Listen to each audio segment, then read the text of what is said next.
Money haste के universe से Berlin series release हो चुकी है। ओवरऑल सीरीज मनी हेस्ट के कंपैरिजन में कैसी रही थी? सबसे बढ़िया बात यह है कि आप लोगों को बर्लिन को समझने के लिए मनी हेस्ट देखने की कोई जरूरत नहीं है। आप बिना मनी हेस्ट को देखे भी बर्लिन सीरीज को आसानी से समझ पाओगे, सिर्फ कुछ चीजों को छोड़ के।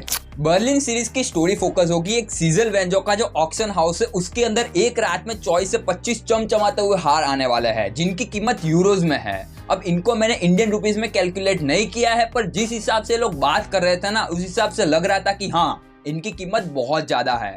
अब बर्लिन की प्लानिंग ये है, जो कि उनकी खासियत भी रही है, कि हम अंदर माल बाहर फिर रफू चक्कर। पर इन लोगों को नहीं पता है कि किस तारीख की रात को उस ऑक्शन हाउस के अंदर गहने आने वाले हैं। ये चीज सिर्फ एक आदमी को पता है, वो है उस ऑक्शन हाउस का डायरेक्टर। तो ये बर्लिन और ये लोग उस पर नजर रखना चालू कर देते हैं, लेकिन बर्लिन की नजर कहीं पे और फिसल जाती है। अब आगे की जो स्टोरी है वो काफी मजेदार होने वाली है, जो कि मैं यहाँ पे स्पॉइल नहीं करने वाला हूँ। पूरी सीरीज का नेगेटिव पॉइंट ये है कि मनी हेस्ट के अंदर लव पे फोकस था, नो डाउट भाई वहां पे भी था, लेकिन वहां पे थोड़ा कम था। यहाँ पे चोरी से ज्यादा लव पे फोकस दिया गया है, जो कि इस सीरीज का सबसे बड़ा नेगेटिव पॉइंट है। इस सीरीज के टोटल 8 एपिसोड है और चौथे एपिसोड के बाद वाले जो 2 एपिसोड है ना भाई, ऐसा लगता है कि जानबूझ के उनको खींचने की ट्राई की गई है। छठे एपिसोड में तो लिटरली लॉजिक की धज्जियां उड़ाई गई है। आप लोग सोच के देखो कि अगर किसी को सांप काटता है और स्पेशली वो मनी हेस्ट के यूनिवर्स में है, तो आपको उससे क्या चीज एक्सपेक्ट होगी कि भाई उसको अच्छे से वो पट्टी करेगा, हॉस्पिटल वगैरह लेके जाएगा।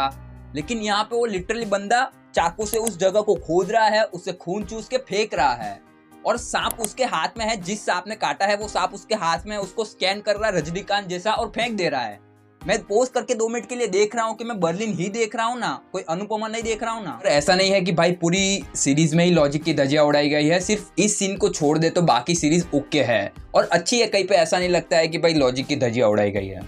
इस सीरीज के अंदर लव वाला एंगल में भी इसीलिए डाला हो सकता है क्योंकि सीरीज फोकस है बर्लिन के ऊपर, जो कि अपने प्रेम के लिए किसी भी हद तक की चोरी हो, किसी भी हद तक की प्लानिंग हो, इसीलिए मैं भी लव वाला एंगल को ज्यादा फोकस किया गया है। और सबसे अच्छी बात यह है कि बर्लिन अपनी पर्सनालिटी नहीं छोड़ता है। वही मनी हेस्ट वाली पर्सनालिटी हमको यहाँ पे देखने को मिलेगी, वही वाला एटीट्यूड, वही वाली बोली उसकी, सब सेम, सिर्फ डबिंग उल्टी हो गई है।